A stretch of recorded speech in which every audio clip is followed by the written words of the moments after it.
السلام علیکم، کیسے ہیں آپ سب؟ امید کرتی ہوں خیریت سے ہوں گے۔ میں 4 بہنوں کی اکلوتی بہن تھی۔ جس روز سب سے چھوٹی نے جنم لیا، نانوں نے میرا بوریا بستر ماں کے گھر سے سمیٹا اور اپنے ساتھ لے آئیں۔ اب ماں کا بوجھ کچھ بانٹا گیا اور میں اسی گھر کو اپنا سمجھنے لگی۔ اسکول میں داخلہ ہوا، پڑھائی شروع کی۔ نانا کو بچیوں کو پڑھا لکھا کر خود مختار بنانے کا بڑا شوق تھا۔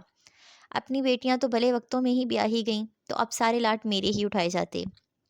نانا اور نانی کے چند کاموں کے سوا کوئی ذمہ داری نہیں تھی۔ میٹرک کر لیا، عہدے شباب میں قدم رکھا، پڑھنے کے ساتھ ساتھ سلائی کڑھائی سیکھ لی۔ گھر میں موجود 4 ممانیاں میری مثال اپنے بچوں کو دیا کرتیں کہ باجی جتنا پڑھنا ویسے ہی پوزیشن لینا، سلائی کڑھائی میں خوب طاق ہونا۔ اب فارغ وقت میں ماموں کے بچوں کو پڑھا دیتی، ممانیوں کے کپڑے سلائی کر دیتی تو واہ واہ ہو جاتی۔ لڑکے تو باہر جا کے بگڑ جاتے ہیں، لیکن لڑکیاں سدھر جاتی ہیں۔ چونٹی بھی چلنے لگے تو کہاں کی کہاں پہنچ جاتی ہے۔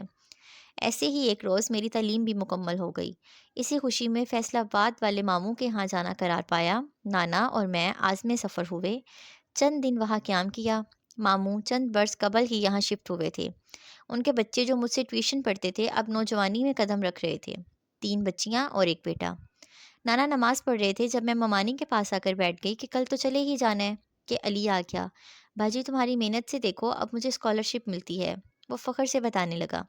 ممانی کہنے لگیں کہ اپنا لیپ ٹاپ دکھاؤ باجی کو۔ لیپ ٹاپ ان دنوں نئی چیز تھی۔ وہ آیا اور چارپائی کے پیچھے کی جانب کھڑا ہو کر اس کے فنکشنز بتانے لگا۔ اتنے میں نانا نماز سے فارغ ہو کر آ گئے اور آتے ہی علی پر تھپڑوں کی بارش کر دی۔ بے غیرت، بے حیا، بے شرم، تجھے بڑی جوانی چڑھی ہے، اور نہ جانے کیا کیا۔ کمرے میں موجود تینوں نفوس اس اچانک ناگہانی آفت پہ دم بخود رہ گئے۔ میں آج بھی حیران ہوں، شیطان نے نہ جانے اس وقت انہیں کیا دکھایا۔ کمرے میں ہم 3 لوگ تھے، کسی کے دل میں کھوٹ نہیں، اور علی تو بالکل بچہ تھا، بیچارہ درد سے زیادہ شرم سے دوہرا ہوا جا رہا تھا، اور نانا ابو اسے پیٹ پیٹ کر ہانپ رہے تھے، اور مجھ میں جان بھی باقی نہ رہی تھی۔ تمام حصیں ساتھ چھوڑ رہی تھی، جیسے جسم میں جان نہ ہو، جیسے یہ سب خواب ہو۔ نانا اسے چھوڑ کر اب میری طرف آئے۔ یہ لے، میری داڑھی کاٹ ڈال، مجھے مار دیتی لیکن اعتبار نہ توڑتی۔ یہ کیا کر دیا تو نے؟ لے اب نوچ دے میری داڑھی، اب چھاچ میں ڈال کر چھٹ دے۔ یہ کہہ کر وہ دوزانوں ہو کر اونچی آواز میں رونے لگے۔ ماموں جو باہر سے کام کے بعد گھر واپس آئے تو ایسا جان لیوا منظر دیکھ کر کھڑے کے کھڑے رہ گئے۔ ممانی سب سے پہلے ہوش میں آئیں، کھڑکیاں دروازے بند کیے اور ماموں کو روتے ہوئے سب بتانے لگی۔ کتنی خوش نصیب تھیں، اپنی اور اپنی اولاد کی صفائیاں دے رہی تھیں، اور مجھ میں تو یہ بھی حوصلہ نہ تھا۔ میری صفائی دینے والے تو خود دونوں ہاتھوں سے ذلت اٹھا کر میرے سر تھونپ رہے تھے۔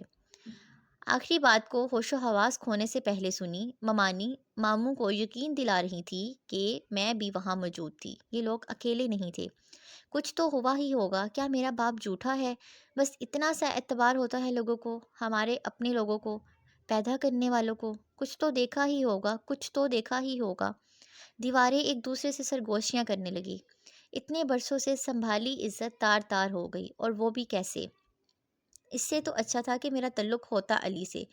اب بھی تو گناہ گار ہوں۔ ہر ایک لفظ چابک تھا، ہر ایک لفظ پتھر تھا، اور مار بھی کون رہا تھا؟ صبح کی گاڑی سے چپ چاپ واپس آ گئے۔ مجھے والدین کے پاس بھیج دیا گیا۔ ماں کو میں نے خود سب بتا دیا۔ ان کی آنکھوں میں بے یقینی تھی، اور میری ذات کا غرور کیسے پاش پاش ہوا۔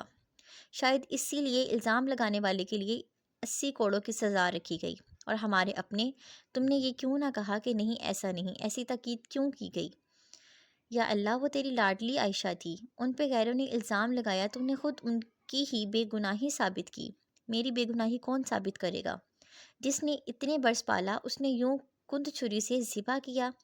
اے رب، تو مجھے پالنے کا کیا خراج لے گا؟ ایسے حالات میں مر جانا سب سے آسان ہے، لیکن موت آتی ہے پر نہیں آتی۔ چند روز بعد ماموں اور ممانی علی کا رشتہ لے کر آئے۔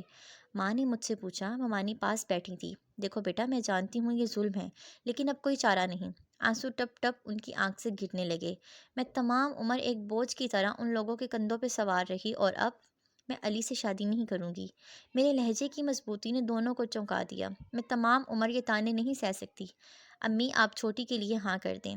چھوٹی اور علی ایک دوسرے کو پسند کرتے تھے، اور مجھے 2 دلوں کے بیچ نہیں آنا تھا۔ میں لاش بن کر جی لوں گی، اور اب تو اس سے برا کیا ہوگا زندگی میں۔ انہی دنوں میرا ایک رشتہ آیا اور ہم دونوں بہنوں کی شادی ساتھ طے ہو گئی۔ علی دولہا بنا مجھ سے معافی مانگ رہا تھا۔ قیامت تو اس پہ بھی گزری تھی۔ نانا نے رخصتی کے وقت میرے سر پہ ہاتھ رکھا اور میں نے دل سے انہیں معاف کر دیا۔ یا اللہ، تو ہی ان کا دل صاف کر سکتا ہے۔ میں اب بھی میکے آتی ہوں تو نانا ابو سے ضرور ملتی ہوں، اور وہ بھی پہلے کی طرح ماتھا چومتے ہیں، گلے سے لگاتے ہیں۔ شاید اللہ نے وہ گرد دو ڈالی جو شیطان نے ان کے دل میں ڈالی تھی، لیکن ایک بات جو اٹل ہے، وَتُعِزُّ مَن تَشَاءُ وَتُذِلُّ مَن تَشَاءُ۔ اللہ نہ چاہے تو کوئی کسی کو رسوا نہیں کر سکتا۔ اللہ تعالیٰ نے مجھے اس طرح اس طوفانی نو سے نکالا جیسے کبھی یہ آیا ہی نہیں۔ وہ اب بھی آیات نازل کرتا ہے اور اب بھی نشانیاں دکھاتا ہے۔ واقعہ افق گزر چکا، لیکن میرے رب کی نشانیاں آج بھی ظاہر ہیں، جس کے قبضہ قدرت میں ذلت بھی ہے اور عزت بھی۔